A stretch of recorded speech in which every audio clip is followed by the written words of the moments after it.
En Medimagen brindamos servicios especializados de imágenes, laboratorio clínico y salud ocupacional, confiables, oportunos y confidenciales.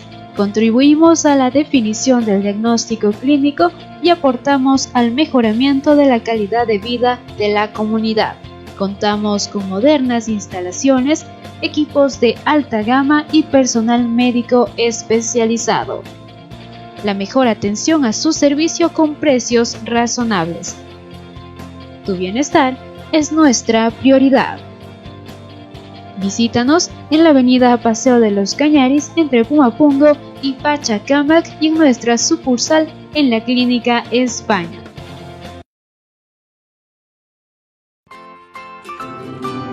Porque usted y su familia se merecen una atención integral. Medifamilia Cuenca. Medifamilia Cuenca. Medicina con corazón. Contamos con un equipo de salud altamente capacitado y confiable. Somos una institución ligada a Medimagen Cuenca, disponiendo de los medios de diagnóstico modernos y oportunos, bajo la dirección del doctor Jaime Gervais. Visítanos en la avenida Pumapungo y Paseo de los Cañaris. Contamos con todos los protocolos de bioseguridad. Medifamilia Cuenca. Medicina con corazón.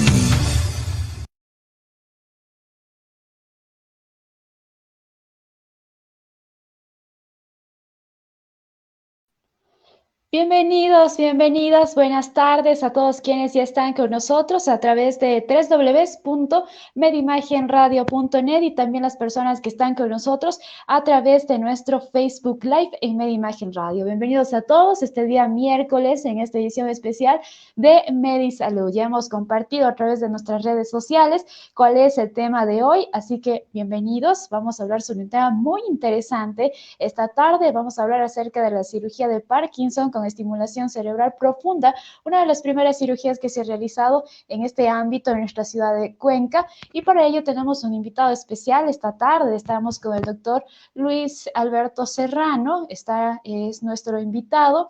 Les cuento también que nuestro invitado es doctor en medicina y cirugía, es especialista en neurocirugía funcional, cirugía de parálisis facial y nervio periférico, cirugía de área elocuente con paciente despierto, neurocirugía funcional y estereotaxia, cirugía de Parkinson y cirugía de epilepsia.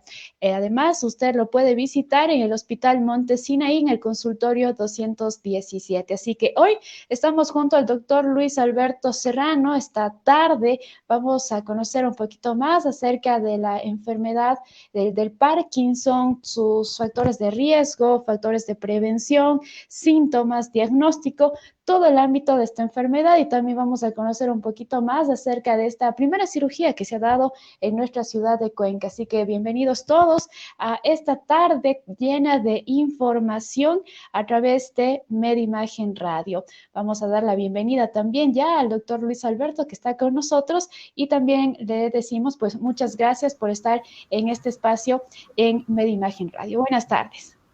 Buenas tardes, muchas gracias. Así es, vamos a hablar sobre este tema y bueno, ya abordando, pues nosotros enseguida abordamos los temas sin preámbulos más. Vamos bueno, ya les había comentado acerca de la cirugía de Parkinson y toda esta enfermedad, pero antes de abordar la cirugía, pues creo que es importante iniciar por el principio, por el Parkinson. Entonces, doctor Luis, no sé si nos puede compartir de qué se trata, qué es esta enfermedad de Parkinson. Pues bueno, la enfermedad de Parkinson es una enfermedad degenerativa, empezando por ahí. Es una enfermedad que se produce por la falta de producción de dopamina, y lo que esto conlleva es que tengamos problemas en el movimiento principalmente. Dentro de la enfermedad de Parkinson podemos obtener pacientes que tienen temblor, como que es la parte más llamativa, o que la mayoría de las personas que ven a alguien con Parkinson se dan cuenta es el temblor, pero no solo está caracterizado por esto. Hay pacientes que pueden tener rigidez de movimientos o lentitud para realizar el movimiento. Entonces, todo esto es lo que engloba en sí la enfermedad de Parkinson, no solamente el temblor. Aparte de ello, la enfermedad de Parkinson conlleva otros trastornos, son trastornos psiquiátricos, problemas de depresión, trastornos gastrointestinales, problemas de estreñimiento. Entonces, como puedes ver, es un cuadro, una enfermedad que no solo engloba parte del movimiento, sino engloba muchas otras partes, afectando incluso, como te digo, hasta el estado de ánimo de muchos de los pacientes. Eso es como de qué se trata la enfermedad, y lamentablemente algo que tenemos que tener presente es que es una enfermedad progresiva y que realmente no existe un tratamiento para el manejo de la enfermedad de Parkinson, simplemente un tratamiento para ayudar a controlar los síntomas. Y pues lamentablemente todavía no tenemos un tratamiento definitivo para ella, o como tal no hay una cura para la enfermedad de Parkinson. Así que de eso se trata, ¿no? Esta enfermedad, pero también no sé si esta enfermedad es hereditaria por los antecedentes familiares. Una persona puede tener un porcentaje más alto de tener esta enfermedad. El porcentaje de pacientes que pueden tener una enfermedad de Parkinson heredo familiar está aproximadamente alrededor del 10%, entonces es un porcentaje muy, muy bajo, no es un porcentaje alto. Entonces, realmente no es común que sea algo hereditario. Imagínate, estamos hablando que entre uno de cada 100 pacientes, aproximadamente, de cada 10 pacientes puede ser hereditario. Entonces, no es nada alto la frecuencia. Normalmente el cuadro es más bien en cuadros de novo, o sea, sin que tengamos antecedentes familiares, la mayoría de los casos. Perfecto.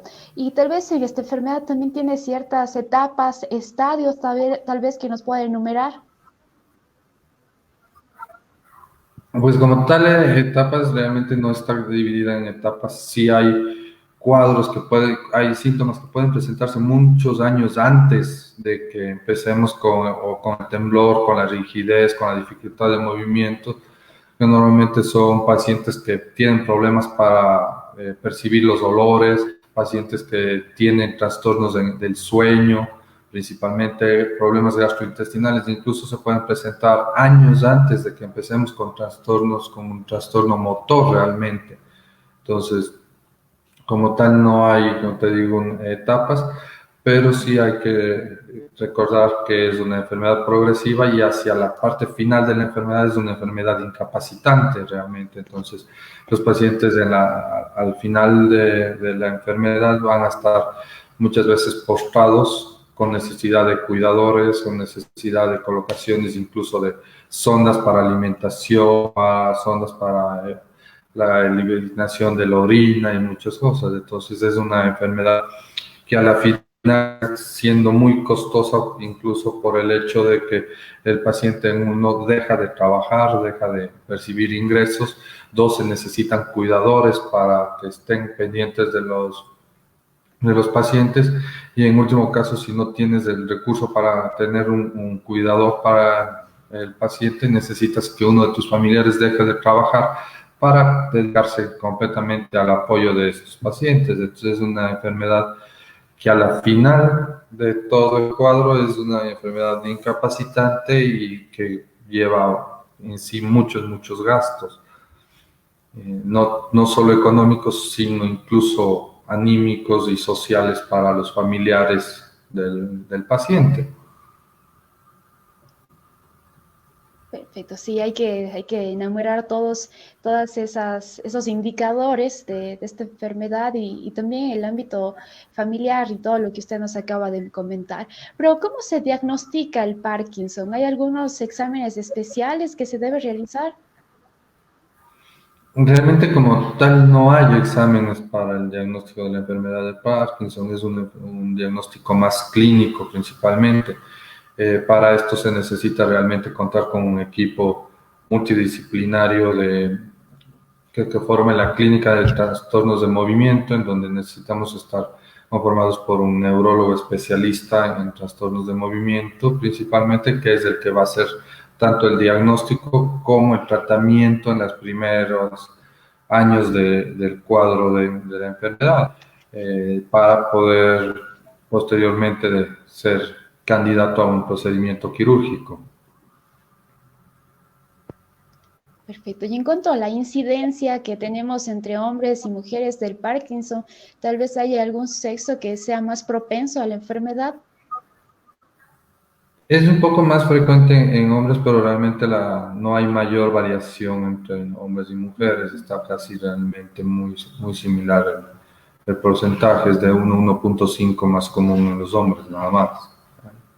Realmente no hay una incidencia mayor, entonces lamentablemente esto nos toca tanto hombres como mujeres prácticamente por igual.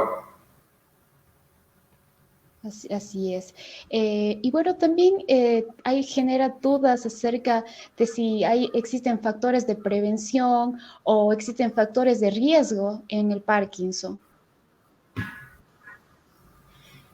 Pues realmente es multifactorial y hay muchos estudios que se hacen para saber la causa. Como tal, no es un cuadro que podamos decir es por esta situación la que te dio. Realmente son tres factores y muchos de ellos realmente no se conocen. Simplemente se sabe que es una degeneración en la producción de dopamina en un área del cerebro muy específica, que es la sustancia negra en la parte compacta, que es la que produce, y allá tenemos alteración de producción de dopamina. Entonces ese es el principal factor. Que hay parkinsonismo, que no es lo mismo que Parkinson, que esté un temblor asociado a ciertos cuadros, que eso sí podemos hablar, que está asociado a infartos cerebrales, a traumatismos a repetición.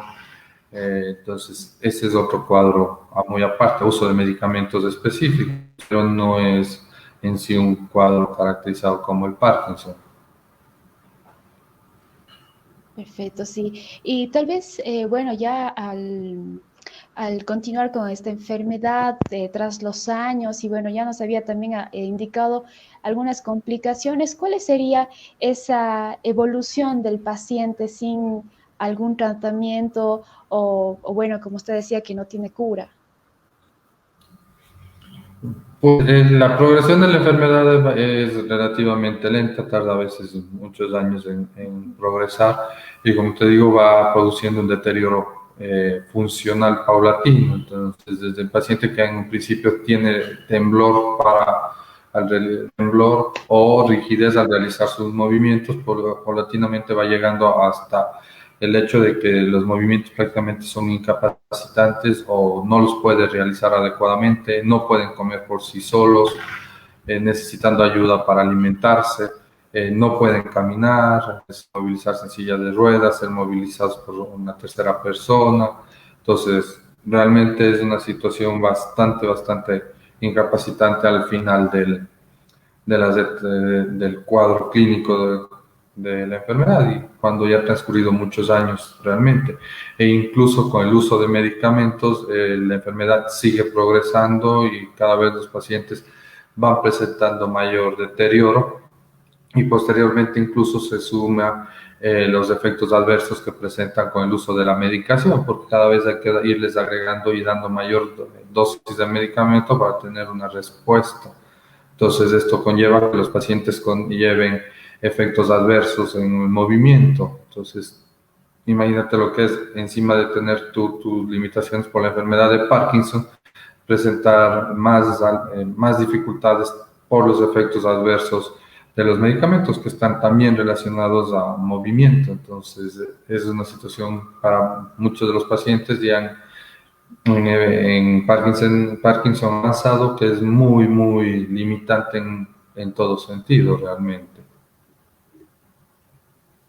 Así es, perfecto. Y bueno, ya adentrándonos un poquito más ya en los tratamientos, ¿cuáles serían esos tratamientos? Y luego ya abordaríamos ya el tema específico de la cirugía. Pues el tratamiento principal es el uso de levodopa-carbidopa, que es el precursor de la dopamina, que se metaboliza, como te comento, en dopamina, y es lo que va a ayudar a controlar y a mejorar el movimiento. lamentablemente los pacientes con el transcurso del tiempo y de los años van haciendo tolerancia a los medicamentos y cada vez van requiriendo dosis más altas del mismo para tener un mejor control de sus síntomas. Principalmente ya en las fases finales de la enfermedad se requieren manejos a dosis altas con levodopa. Principalmente hay múltiples tratamientos que nos ayudan a ir reduciendo las dosis de los medicamentos, y principalmente de levodopa, pero esto conlleva en cambio gastos adicionales, y el tratamiento de enfermedad de Parkinson tenemos que tener presente que es un tratamiento además de costo muy elevado. Perfecto. Y bueno, ya ahora sí, ya adentrándonos un poquito más a la cirugía de Parkinson con estimulación cerebral profunda, una de las primeras cirugías en nuestra ciudad de Cuenca. ¿Cómo se aborda esta cirugía? No sé si ya podemos adentrarnos ya a este tema.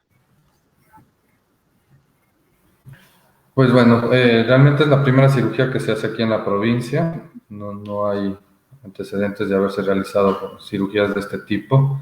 Lo primero que se necesita es que los pacientes sean candidatos para realizarse la cirugía, que tengan una buena respuesta al uso de medicamentos, principalmente, como te comentaba, a la levodopa, carbidopa, y de eso es si se decide o no el paciente candidato a la cirugía.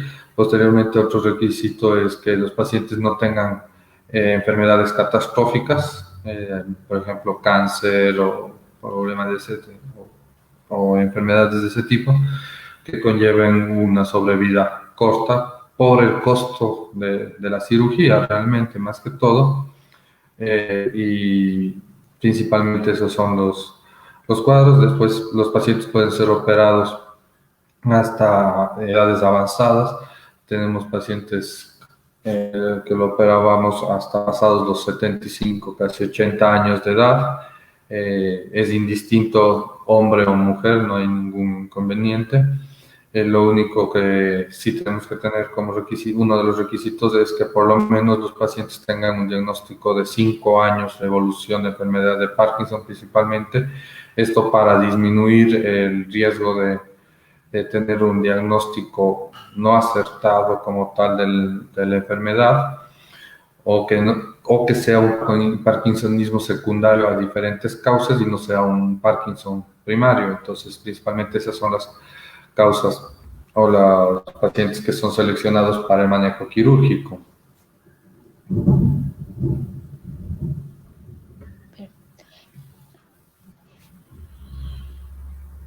Perfecto, sí. Y bueno, ¿cómo se procede en esta cirugía? ¿En qué consiste específicamente ya esta cirugía de Parkinson? Bueno, la cirugía consiste en colocar un sistema de electrodos dirigidos a un núcleo específico. Hay varios blancos que se usan para la estimulación en Parkinson. Uno de ellos es el núcleo subtalámico, que actualmente es el más utilizado y con mejores resultados. Otro blanco se llama globo pálido interno, donde colocamos un electrodo. Este electrodo se introduce a través de un sistema que se llama sistema de estereotaxia.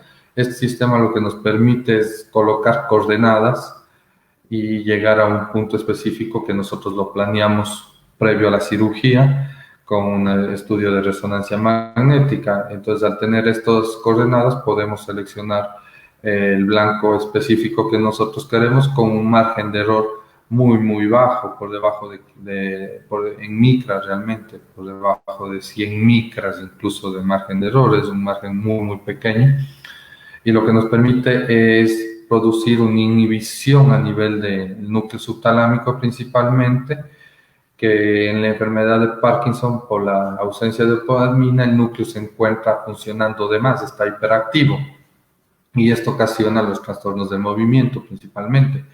Entonces, al colocar los electrodos que van desde la parte frontal del cráneo, más o menos por esta área, colocamos los electrodos, como te digo, guiados por este sistema, y nos permite llegar específicamente al núcleo. Durante la cirugía se hace algo que se llama microregistro cerebral. ¿Esto en qué consiste? En hacer un registro de la actividad neuronal para identificar el núcleo precisamente. Esto nos permite dar mayor exactitud a la cirugía. Una vez que definimos dónde vamos a querer colocar el electrodo, procedemos en el procedimiento quirúrgico a realizar lo que es una estimulación del núcleo, en donde vemos la función y la mejoría clínica inmediata que presentan los pacientes.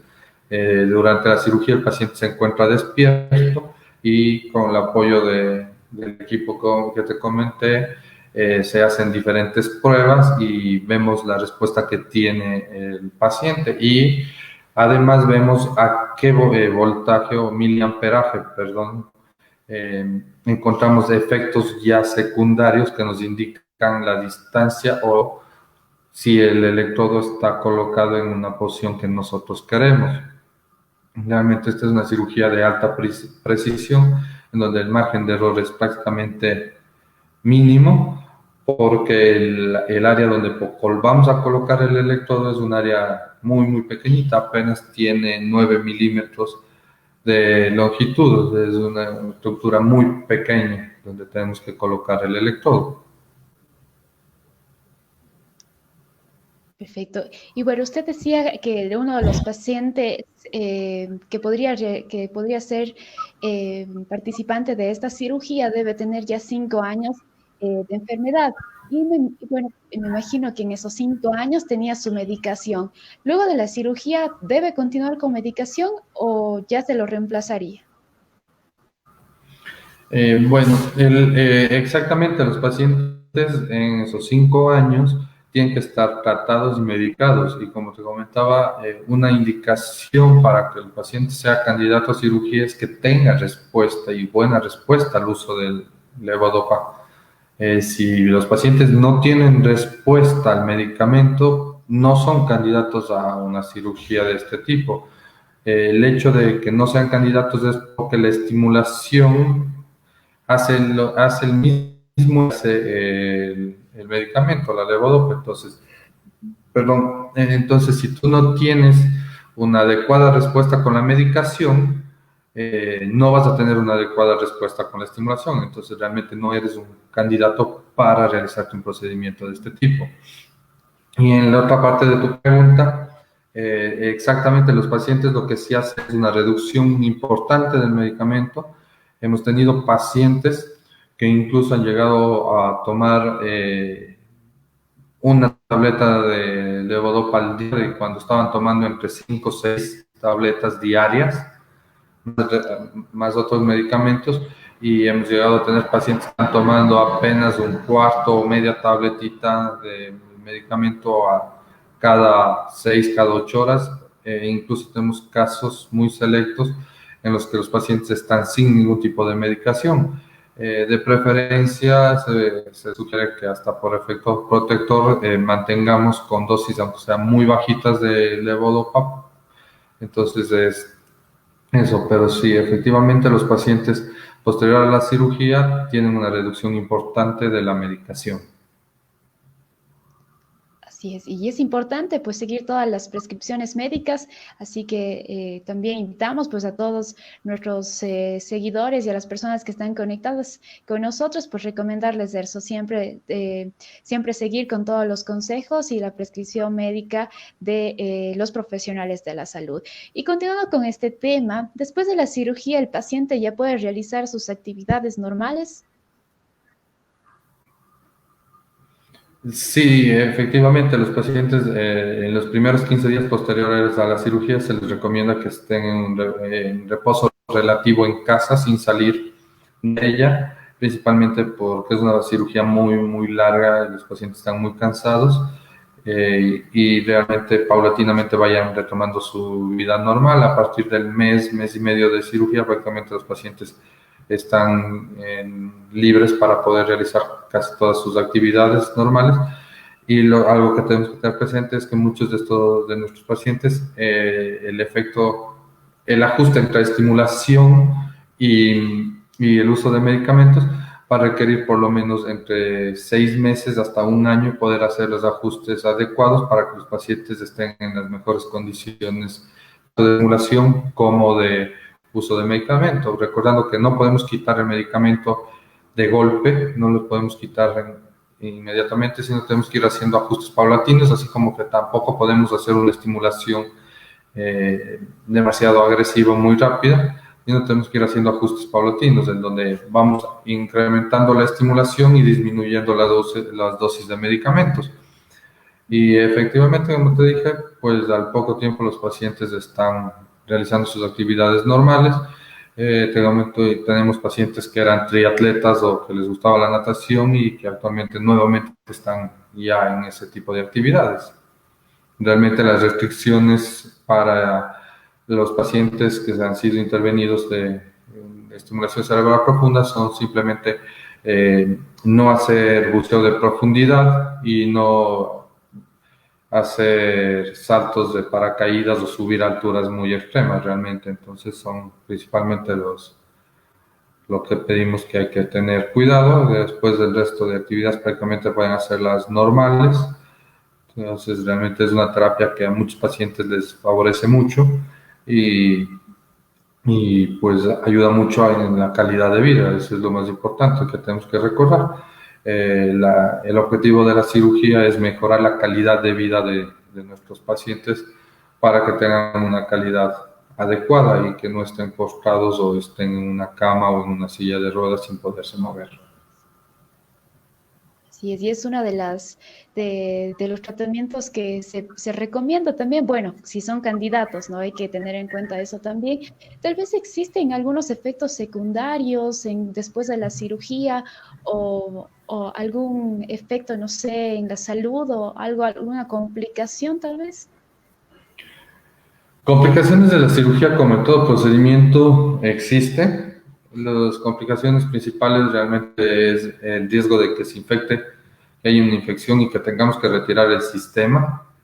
El riesgo está alrededor de un 4 al 6% realmente, entonces no es un porcentaje alto de complicación, pero es un riesgo muy importante porque tenemos que recordar que si hay una infección y se involucra el sistema, pues lo tenemos que retirar. Otro riesgo importante son riesgos de sangrados, el cual tenemos que tener presente que son cirugías de mínima invasión. Prácticamente estas se hacen a través de un orificio o un trépano a nivel de cráneo de apenas 14 milímetros por cada lado. Es más pequeño que una tapa de refresco o de Coca-Cola, no sé cómo lo digamos. Es más pequeña que una tapa de esas realmente el orificio por donde hacemos el ingreso de los electrodos. Entonces el riesgo de sangrado está en cambio en alrededor del 1 al 3%. O sea, son riesgos no son altos, pero están presentes. Recordando que muchas veces o en ocasiones estos sangrados pueden dejar secuelas importantes en los pacientes. Entonces tenemos que conversar muy bien y explicar muy bien esto a los pacientes, aunque para realizar la planeación de la cirugía realmente tomamos todas las medidas y todas las precauciones para evitar y disminuir al mínimo el riesgo principalmente de sangrado. El resto de complicaciones o riesgos que tú comentas son principalmente transitorios y son cosas que se pueden ir ajustando con la estimulación, ajustando tanto la estimulación como la medicación principalmente. Perfecto, sí. Y bueno, ¿el paciente está despierto? ¿Usted había comentado o está anestesiado? En la primera parte de la cirugía, que es la colocación de los electrodos, el paciente lo necesitamos en este tipo de enfermedad, en Parkinson, lo necesitamos despierto porque necesitamos que él haga varios ejercicios y varias pruebas para poder ir seleccionando el mejor lugar de estimulación y donde vamos a querer que queden los electrodos. Entonces necesitamos de la colaboración del paciente. Entonces el paciente está bajo sedación consciente realmente, el paciente no tiene dolor, no tiene por qué tener ninguna molestia. Entonces eso es lo más importante. Efectivamente, ¿no? El paciente está colaborando con nosotros durante toda la primera parte de la cirugía. El momento en que terminamos la colocación de los electrodos, sí dormimos al paciente y esto usamos para pasar y colocar las extensiones de los electrodos que van desde la parte lateral del cráneo, más o menos por esta parte, por detrás o a la altura del pabellón auricular, y de ahí generamos un túnel que baja hasta la parte alta del pecho, por arriba de la tetilla, más o menos. Por ahí queda localizado el generador, que es el generador que va a estar produciendo los impulsos. Perfecto. Le felicitamos también, creo que todos nosotros quienes estamos conectados y personalmente desde Medimagen, Medifamilia, le felicitamos por estos avances de la ciencia, estos avances en cirugías y sobre todo en esta enfermedad, pues que es complicada, ya lo hemos recorrido ya desde su inicio, así que le felicitamos a usted por esta cirugía de Parkinson en la ciudad de Cuenca con estimulación cerebral profunda. No sé si nos puede comentar algo más de esta cirugía, tal vez desde su perspectiva profesional, su experiencia también de realizar esta cirugía. Pues bueno, realmente es un procedimiento muy bueno, siempre y cuando el paciente sea adecuadamente seleccionado. En este momento se necesita de un equipo multidisciplinario, no solo de neurocirujanos, se necesita de un neurólogo, se necesita de psiquiatras, se necesita de psicólogos que ayuden a valorar adecuadamente a los pacientes, porque de eso depende realmente que el paciente tenga o no tenga una mejoría adecuada. Es una cirugía muy segura realmente. Es una cirugía que a los pacientes les cambia mucho la vida, les da una nueva calidad de vida, con mejorías importantes en su calidad de vida que están por arriba muchas veces del 80% en mejoría de los síntomas. Y algo muy importante es que este procedimiento o esta técnica quirúrgica no solo está indicada para el uso en la enfermedad de Parkinson, sino hay diferentes trastornos en los cuales se pueden utilizar. Eso es lo más importante. Saber que esto pues, lo podemos usar y es una herramienta más que tenemos para tratar diferentes cuadros, tanto de trastornos de movimiento como trastornos psiquiátricos actualmente.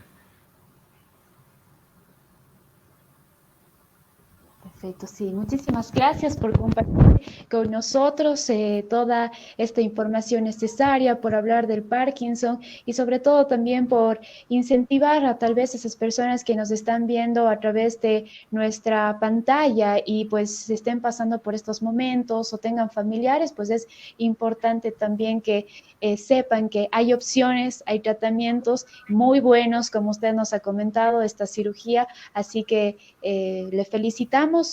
Tenemos comentarios también de que es un excelente profesional y también dándole felicitaciones y éxitos en estas nuevas innovaciones terapéuticas. Así que una vez más le hacemos llegar esa felicitación y sobre todo ese reconocimiento que también usted se merece en cuanto a esta cirugía. Así que le agradecemos mucho y bueno, las personas tal vez que nos están viendo, si tienen dudas o preguntas, también nos pueden dejar a través de los comentarios. Muchísimas gracias.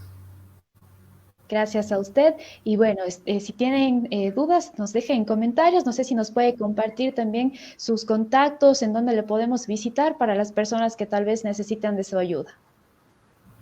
Pues yo me encuentro en la Torre 4 del Hospital Monte Sinaí, consultorio 217. El número de teléfono es 3700-390. La extensión es la 4200. Y nos pueden encontrar en Facebook y en Instagram como Dr. Luis Alberto Serrano Correa. Perfecto, así que si tienen dudas también o tal vez necesitan una consulta, ya saben dónde visitarlo al doctor Luis Alberto Serrano, síganlo en Facebook, en Instagram, nosotros también les vamos a dejar en comentarios los links para que ustedes se puedan conectar si es que tienen alguna consulta, así que lo pueden visitar en el Hospital Monte Sinaí y pues así estamos terminando nuestra edición de Medisalud en esta tarde y hemos hablado acerca de la cirugía de Parkinson. No sé si tiene algo, doctor, que acotar o concluir. Simplemente agradecer por la amabilidad Muchísimas gracias. Y estamos a las órdenes.